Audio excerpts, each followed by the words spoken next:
Hello, this is Delamere, and welcome to another Redstone Scholar tutorial. Well, I can't really call it a tutorial. What we're looking at is the specifically calibrated skulk sensors.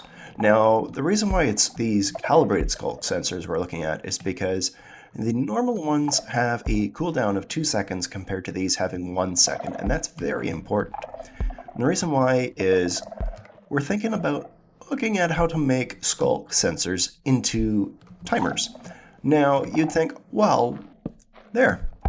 Doesn't that right there make a redstone signal? What if I just put one right here? Now, surely if I go back and forth like this, you can get a signal out of that, right? Well, once again, that issue with that timer is in effect. They will not continue to go back and forth unless you have that 1 second being provided. And this is why you have this right here. This is just a fade clock. So if I get rid of that, put that right there. Just watch this. What do you got going there? Kind of sounds like a heartbeat, to be honest. There, that right there is a skulk timer. It does exactly what you need it to do. The problem is that, as you can see noise coming off my feet and the skulk sensor detecting that. That's not good. So with the calibrated skulk sensors, you see that little bit of a crystal coming out the side there? Well, it allows those skulk sensors to be calibrated to a particular sound. So right here, I've put a hopper just behind there, and you'll notice it's got 4.5 stacks of items. That is a very, very particular sound. And what sound is that? Is it that it's looking for? It's looking for a block to be placed. So you watch this. There it saw the sound of the block being placed, but not broken, just placed. So what do you got here? I got some dispensers, one filled with snow and the other not. Now the reason for this bit right here is simply because I want it to be, I guess you could call it, on the rising and the falling edge of the circuit. Now right here, this is just a straight up, and this completely defeats it. This is just an etho hopper timer, and I just got 8 items in there. Now, if I turn this on, the process of this triggering this will immediately start. And although you think, well, what's the point of a hopper timer? And it's simply the ability for signals to be triggered all the way along. So there is something else I can show you here, which is really cool on how you could integrate this clock right here into this skulk sensor. But let's just show you what happens here. It's a great thing about powdered snow. It can pick it up. So you'll notice that just triggered. See?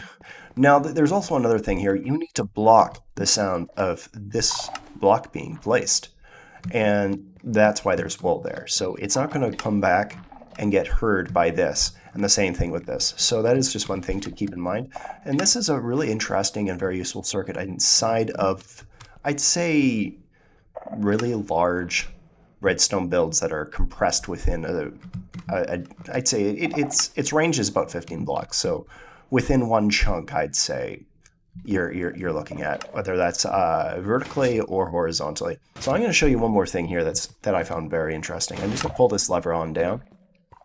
Now I think it's this piston right here that you need to change out for this to be possible. One of the pistons needs to be a standard piston and the other one a sticky piston. So all you need to do is just put a repeater on down here, and I think this is the one that needs to be broken. All I've done is inverted the signal coming out of the back here, so whenever this hopper completely empties, it triggers this again, and you do need both of those dispensers in order to get this to work.